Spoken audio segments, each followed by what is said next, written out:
Hello, and welcome back to Yellowstone Valley Tech. Today, we're going to have a little chat. What's the topic, you ask? Intel processors.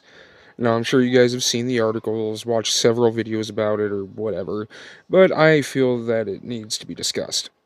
So, the first article that I came across this morning is from UK tech site Register. In a nutshell, a fundamental architecture design flaw is causing OS developers to do a significant redesign of their respective kernels. According to the article, programmers are scrambling to overhaul the open-source Linux kernel's virtual memory system. Meanwhile, Microsoft is expected to publicly introduce the necessary changes to its Windows operating system in an upcoming patch Tuesday. These changes were seeded to beta testers running fast-ring Windows Insider builds in November and December.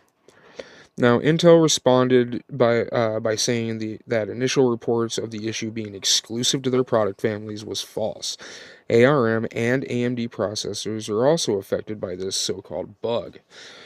But AMD rebuked Intel by stating, to be clear, the security research team identified 3 variants targeting speculative execution.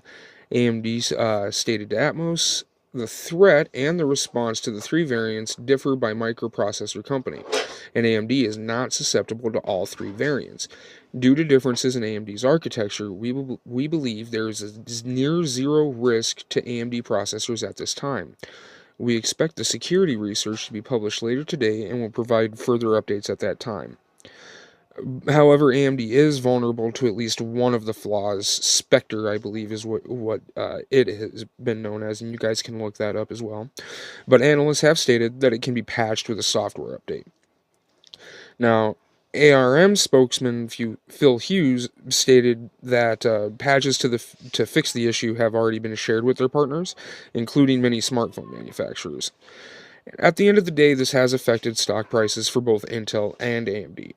Intel stocks dropped roughly 2 to 3%, while AMD rose about 3 or 4, maybe even 5% at the end of the day. So it's not the end of the world. There may be some implications later on down the road because of this ordeal. So what do you think? Is Intel losing their hold? Will AMD return to the CPU throne?